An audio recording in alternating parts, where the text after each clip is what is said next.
Hey guys, I decided that I wanted to kind of go over what I do when I talk about coloring my charts, and also I'm going to show you how I put two pages together when there's multiple pages.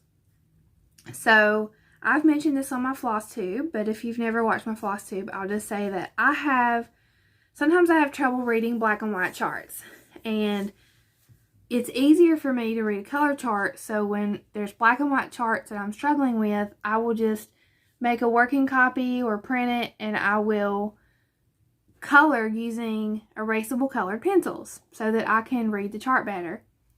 So what I did is, this is a series that I want to stitch. This is a freebie. So I wanted to make sure that I didn't share a chart that was not a freebie. This is from Brooks Books, and this is a series of 4 houses. This is Summer House.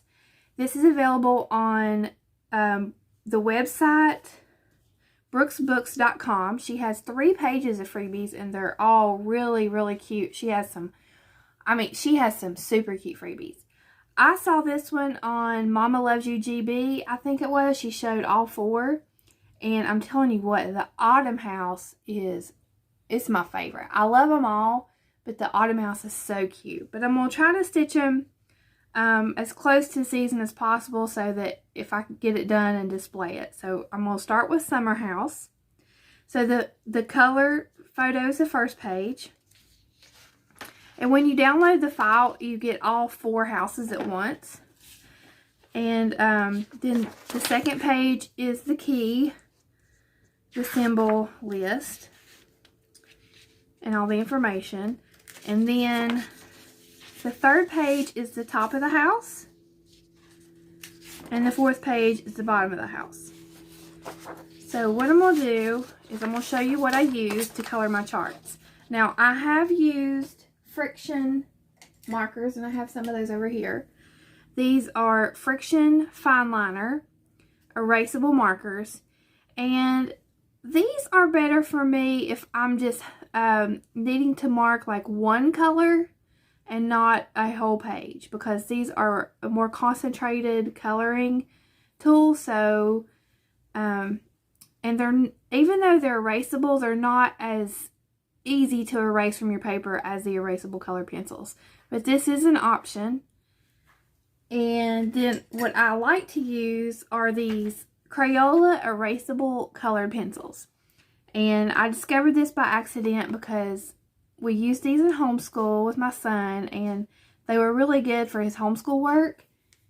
So I kind of adopted them for my cross stitch. So this is just an extra pack that he has. I wanted to show you what the package looked like. And then this is how I have mine, just in a pencil holder. Well, it's just a box that I use them, and my primary colors that I use are actually over by my stitching station. So I probably will just pull some of his out of here. I bought him 2 packs for school, so he has plenty. Oh yeah, these are nice and sharp because they've never been used. So I'll use these. And I do have a manual pencil sharpener, and this is my electric pencil sharpener.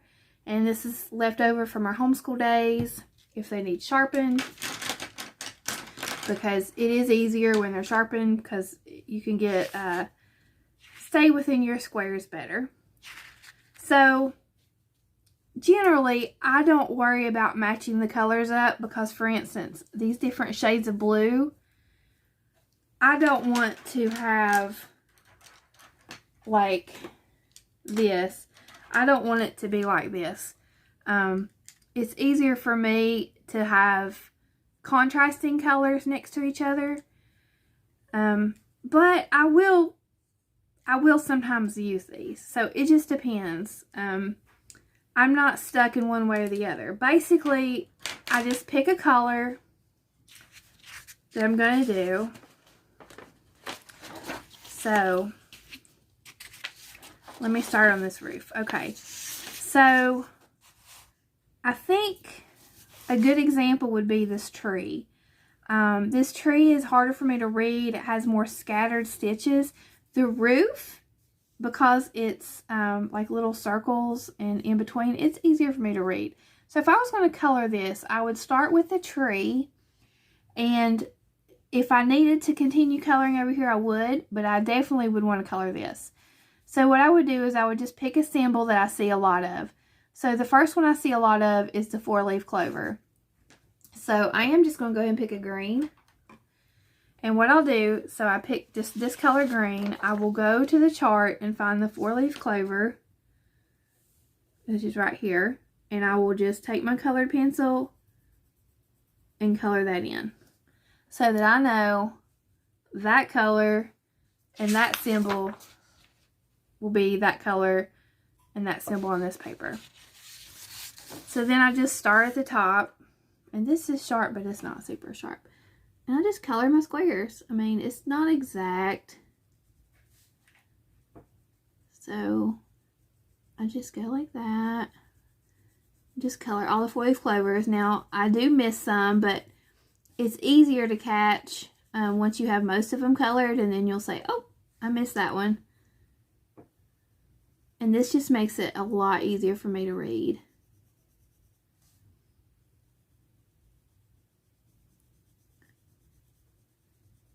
And these are erasable, so if I go over here and see that's a 2, so let's say I colored it, I'll say, uh-oh, messed up. So you just erase it. No big deal. Oh, here comes Stormy. What are you doing, Stormy? Huh? Alright, so hopefully y'all can see with this angle and the cat walking around. So I'm just coloring in the 4-leaf clovers. And they're kind of scattered as they go out over here, and that's why I like this, because if I was reading this chart, I would have to check it like 10 times to make sure that I was getting all these greens. It really helps with not making as many mistakes. You know, some of us are we just need paper. You know, we just need a paper pattern, and I'm one of those people.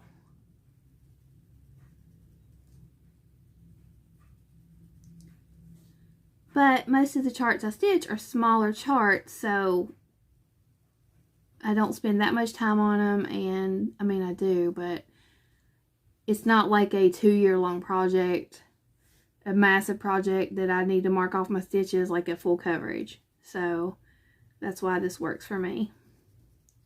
So I'm just getting the little scattered ones.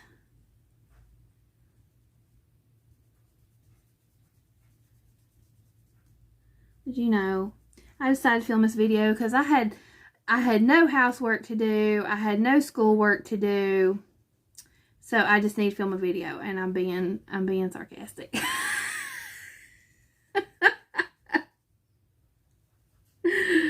I'm avoiding all that stuff. All right, so I got all the ones that I can immediately see. So what I would do next is I would pick my next symbol. And the one that's sticking out to me is the 2. So I'm just going to come over here and pick something that contrasts with that green. I think a pink would be good. So I'll find the 2 and I'll color it in pink.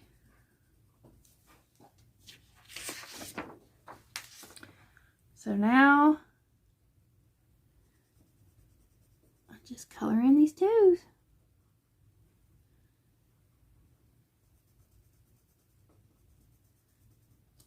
And this is really relaxing.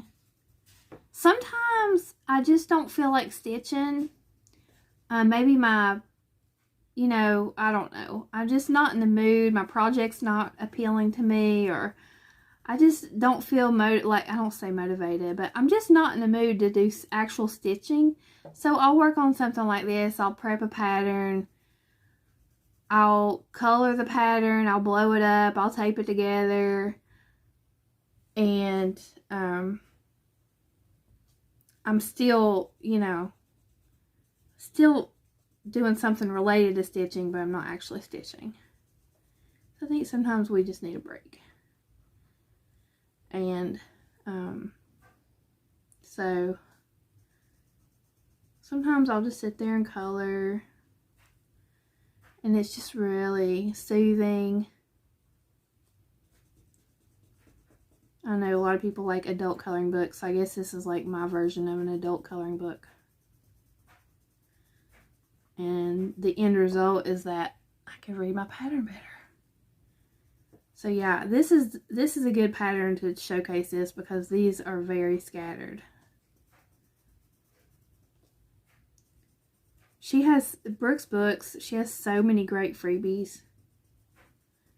I know she has a lot of really cute pay-for patterns too. But I was looking at her freebie pages. She has 3 freebie links. So that one went a little bit into that X. And one of them is like a Christmas Advent or something like that. But it has the cutest animals. You could just stitch the animals and not put the numbers and make little ornaments out of them. I mean, there's like a raccoon, an alligator. They are all so cute. She has a ton of free stuff. So if you're looking to start something small and you don't want to buy anything, go to brooksbooks.com and take a look. And, you know, it's so small you can just, you don't have to have the exact color of DMC. If you're just starting out and you feel like you have to have the exact color of DMC, you don't. You can pull similar colors, you can change your colors, and it will look pretty. You just have to get it out of your head that it has to look exactly like the picture. You have to allow yourself to make changes and to not feel like you can only stitch exactly the color the designer had. You can change it however you want. It is your hobby. It's like making a quilt.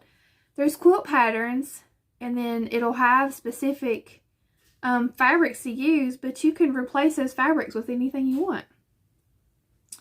Okay, so I'm going to do one more to show you guys. So the X's is the one that stand out to me. So I think the next color I use, I think orange would be good. No, let's see. Or blue. We use this kind of light blue on the X. So I'm going to find the X. And like I said, sometimes I try to match the colors up and sometimes I don't. On this one, I'm not worried about it. The more I do it, the more I learn that I like to have contrasting colors rather than matching colors. As long as I know that this is not a blue, it's a green, you know, I keep track of what DMC it is. It doesn't matter. And I think it stands out more than having similar colors. And that's the whole point of me doing it, is to make it stand out.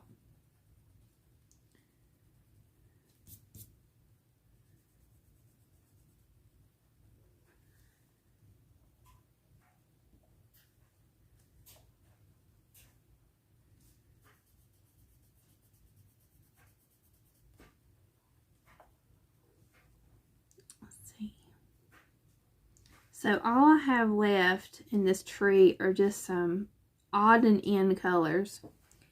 So I'm gonna pick this orange and do these flowers, because I see several of those flowers. Actually, this, like, what's that called, a spade? I'm gonna do the spade. So I'm gonna find the spade, color it orange, and do the spades. So I said I was gonna do one more, but I mean, I've already got everything. I'm gonna go ahead and do this. And I can see this color continues on into that, but I'm not gonna worry about that now. I'm just gonna concentrate on this tree. I believe this is the branch color.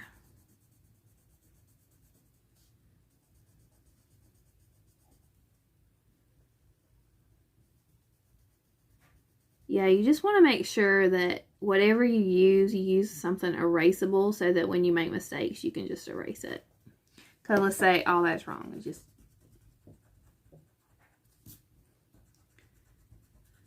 and you just fix it.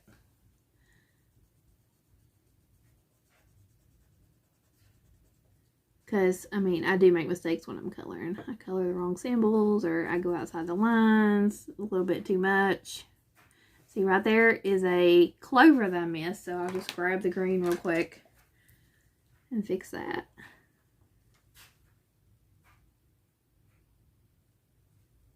Okay, so that's what I'm going to show right now. So what I'm going to do now is I'm going to show you how I combine my patterns. Now, this one doesn't have it, but a lot of patterns will have the shaded area to let you know where they meet up. This one does not have that, so there will be no overlapping. So what I'll do is I'm going to cut on this line even with that bottom.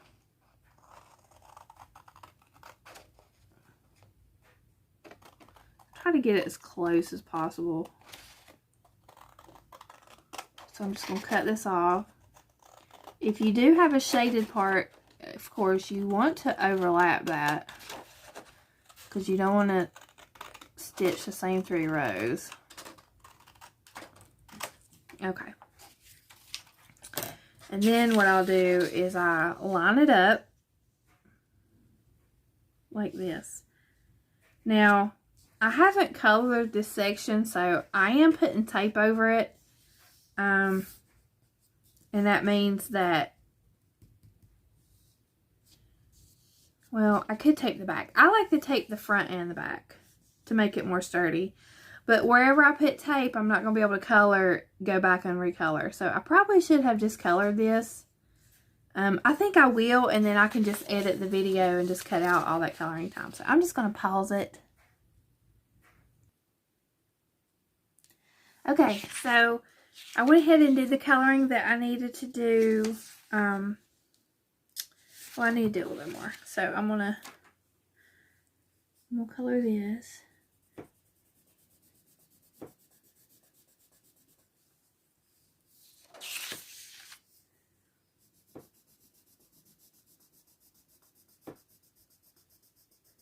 And right now I'm not going to worry about this roof because I feel like I'll be fine with that. If I need to, I can go back later and do the coloring where I can. Let's see, this is a little hard. These little, I mean, not hard, these little flowers are supposed to be chronic, but I don't have any plans to use chronic, so I gotta find something to substitute with that.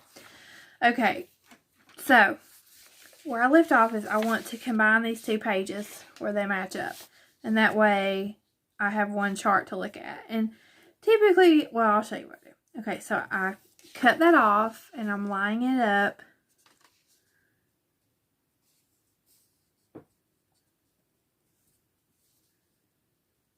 Okay, this looks like it overlaps, but the top row of stitches shown on this page chart is the same row of stitches. Okay, use this to match up. Okay, so this does line up where the arrows are. It's not shaded, so I colored 2 things for no reason. It's okay. So, because the reason I noticed that was because there were going to be 11 spaces instead of 10. So I was like, okay, I did something wrong. So down right here, she has instructions that says the top row of stitches shown on this page is the same row of stitches shown on the bottom of page 6. Use this row to match up top and bottom charts. So what I'm going to do is I'll cover that up. And the little arrows line up just to make sure you're doing it right.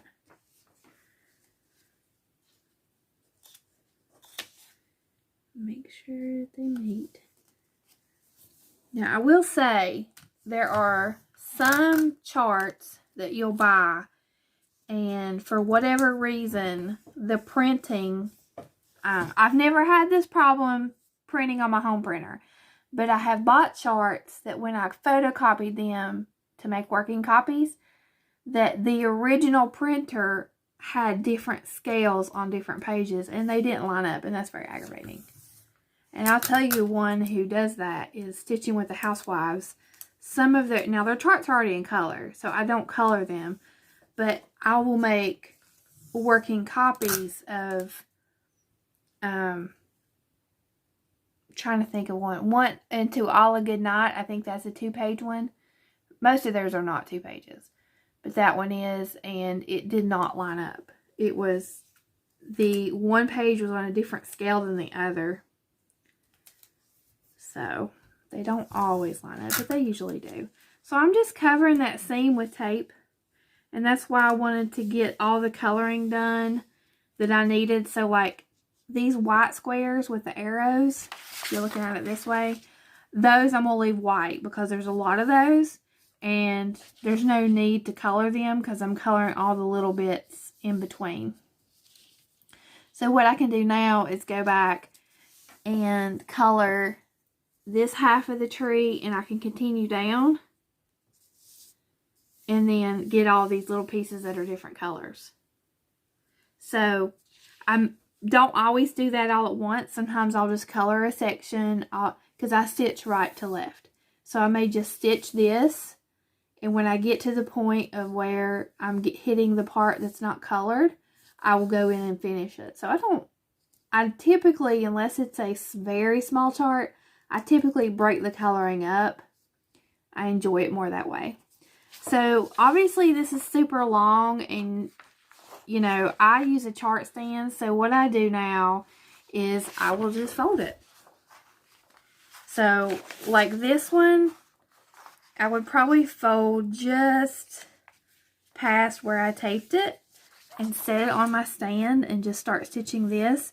And then as I get further down, I can just refold to where I'm looking at maybe this section, and then refold again to where I'm just looking at the bottom half like this. And that's how I adjust my charts to make it easier for me to read. And here is my key where I have went in and put in the colors that I use to color with. So I hope that helps somebody who has some of the same issues that I have with reading charts. And I will tell you, I stitch so much faster and make so many less, is that how you say it? So much less, or I don't know my grammar today. I make less mistakes. So, you know, it's frustrating to continuously make mistakes and have to unpick and fix your mistakes. So I really enjoy this. If you have any questions, just leave them in the comment box. I know there was a lot of quiet time in this, but sometimes we just need a quiet video to watch. So I hope you have a great day. And if you like this chart, go to Brooks Books. Like I said, there's 4 houses, 1 for each season, and they are all very, very pretty, especially the autumn. I just love it. I love it. I can't wait to stitch it. So I need to find some fabric and kit this up. Let me see how big it is. It is 63 by 101. So it says on a 28 count or 14 count, it's going to be basically 4.5 by 7.25. So basically 5 by 7 rounded up. So it's actually not that small. It's kind of a decent size, but it's really pretty. You can stitch them all together on one piece too. I could do that. Then I may never get it done. Alright, have a good day. Bye.